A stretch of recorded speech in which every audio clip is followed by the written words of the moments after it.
Chapter 11. It's only after I lie back down on the couch that night that I realize what I've all done to Ma and Dad. For one thing, Ma's still awake. I can see the light on in the bedroom, and Dad goes down the hall. And then I hear voices. Not all of what they say, but enough. Ray, I told you, I just found out about that dog myself. Secret from me, you, and Marty. Till tomorrow. I would have told you then. Every day, the mail to Judd's place mentions that dog to me, and all the time, up on my own property and not even knowing. I bring my arms up against my ears and hold them. So many things going wrong. It's hard to remember anything going right. Doc Murphy knows I've got Judd's dog now. Dad's mad at Ma, and we won't know till tomorrow if Shiloh's even going to make it. Worst of all, I'd bring Shiloh here to keep him from being hurt, and what that German shepherd done to him was probably worse than anything Judd Travers would have brought him in himself to do, short of shooting him anyways. This time when the tears come again, I don't even fight it. I don't even try holding back. I must have slept through Dad's going off to work the next morning, because when I wake, Becky's standing aside the couch, eating a piece of honey toast and breathing down my face. Darrell Lynn's already told her about the dog because she asked right off, "Where is it? Where's it at, the doggy?" I sit up and tell her the dog's at Doc Murphy's, and we'll find out how he's that afternoon. Then I look in the kitchen at Ma, and there's a set look about her lips, which means trouble. That means don't mess with her, because she's already in trouble with Dad. I go outside, pick me up a couple of wormy peaches, and sit on the stoop eating them, spitting out the wormy places. Darlene comes out and sits beside me. Today she's all kindness. "Judd Travers don't take care of his dog, Marty. No wonder it came up here," she says, trying to say the right thing. I can tell she's been figuring it all out on her own, and from what she could overhear between Ma and Dad and anything else Ma told her. I take another bite of peach. "It wasn't like you stole him," she says. "That dog came right up here on its own." "Just hush up, Darlene," I say, which I had no business in saying. I didn't want to talk to anyone, that's all. "Well, you could have told me. I wouldn't have told anyone." "Thanks. Ma said we've got to give him back to Judd Travers when he's better." I get up and start towards the hill to clean up the ground where Shiloh had been attacked. See if there's any way I can put some fence wire over the top of the pen to keep out that shepherd. "What's his name, Marty?" Darlene calls after me. "Shiloh," I say to her. I'm only halfway up the hill when I hear a cat turn around. It's Mrs. Howard's car. Turn around. I hear Mrs. Howard's car, and David's still in it. Soon as he sees me, he jumps out. It's still moving a little and comes running towards me.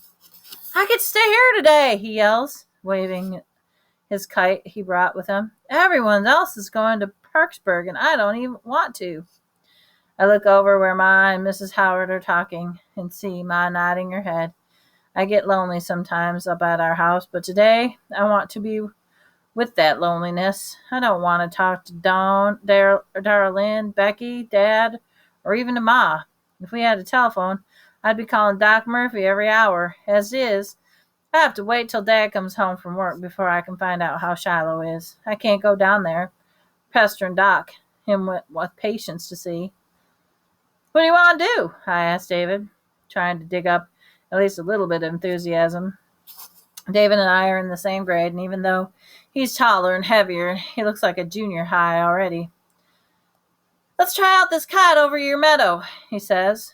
I lead him around the long way from Shiloh's pen. He doesn't even notice because he's unwrapping his kite, made of silk or something, which one of his relatives had bought him. We stand out in the meadow flying the kite, and I watch the blue and yellow and green tail whipping around in the breeze. Oh, and I'm thinking about Shiloh's tail, the way it wags. You get a dog on your mind, it seems to fill it up the whole space. Everything you do reminds you of that dog. When we bring the kite down later, though, David sees a groundhog. Next thing you know, he's after it. The groundhog zigzagging this way and that way, and David yelling like crazy. "I'm taking your kite back down to the house, David," I yell when I see him getting near Shiloh's pen. He goes running and yelling. I'm going to get my handful of soda crackers. You want some to make peanut butter cracker sandwiches? I call out, trying to get him to follow, and then yelling stops. Hey, he says. And I know he's found the pen, and I walk over. What's this? David asks. He looks up at the blood on the ground. Hey, what happened here? I go over and yank his arm and make him sit down. He's looking at me all bug-eyed. You listen to me, David Howard, I say. Whenever I say David Howard, he knows it's serious. I've only done it twice in my life. Once when we sat on a paper flower pot I'd made for Ma at school, and once when he saw me with my pants down in the bathroom. That really made me mad. But today, I'm not mad. I'm serious. Something's awful terrible happening there, David. And if you ever tell anyone, even your ma or dad, may Jesus make you blind. And the kind of talk that my folks can't stand. But I got it from Grandma Preston herself. Ma Jesus don't go around making anyone blind. But Grandma Preston always used to say it as a warning. And she went to church on Sunday every Sunday morning and evening both. David's eyes about popped out of his head. What? He asked again. You know Judge Travers. He was murdered? No! But you know the way he's mean to his dogs. He killed one of his dogs in there? No! Let me tell it, David. You know how he's missing a dog? Yeah, well, it came up here on its own. I let him stay here. I built him a little pen and kept him secret. His name's Shiloh. David stares at me, and then at the blood, and then at the pen, and asks me again. Last night, I tell him Baker's German Shepherd jumped the fence and tore him up. We took Shiloh to Doc Murphy, and Judd don't know. David's mouth fell open and hangs there. Wow, he says. Then he says again, wow. I tell David how hurt Shiloh was and how we've got to wait till see how he is. And we go up to his pen together. David helps me clean up the blood, and I pull out the grass where the blood stains are on it and throw it over the fence into the other woods. It's easier somehow with David helping, with David knowing, even if it was me by myself, I'd be thinking again and again how this never should have happened to Shiloh. He could have got away from that shepherd. I look at David and think we're friends for life. Then I think of how there are exactly 7 people who know I have Judge Travers' dog, and the only matter of time before someone lets it out, probably Becky. She'll warble it out to the first person coming up the lane. Did you ever notice how more a little kid tries to not tell a secret, the sooner it gets out? Nothing that child can do about it. Secret is just too big for a little kid. What I didn't expect was at 3:30, before Dad came home, here's Doc Murphy's car chugging up the lane. He's got Shiloh in the back seat, and I'm standing out near the oak tree with David, taking turns with the bag swing. And I see the car and Shiloh's head raised up in the back seat. I'm over to that car in 3 seconds flat. Shiloh? No cry ever sounded so happy than the one that came out of my throat.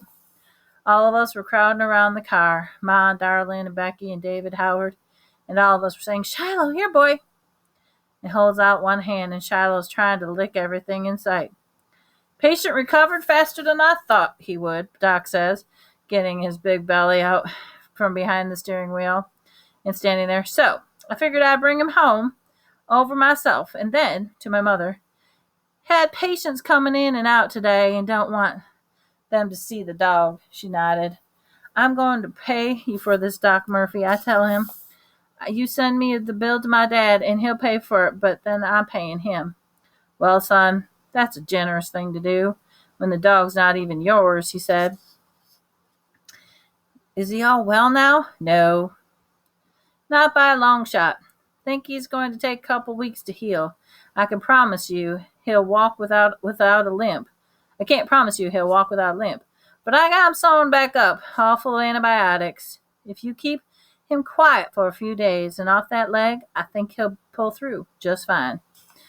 If Ma was mad at him before, she was not now, the way Shiloh's licking her all over both of her arms, getting a quick lick in at her face every time she bends close. Becky sticking her hand out for Shiloh to lick, and then when she does, she squeals and pulls back. Shiloh's tail's going like crazy, It's like a welcome home party. Ma has me bring in the cardboard box from the shed, and we put an old pillow at the bottom and cover it with clean sheet. Doc Murphy lays Shiloh down inside it. Shiloh seems to know he can't walk too good, because as soon as he tries to stand up, he sits back down again and licks his leg. I'm glad Shiloh's back.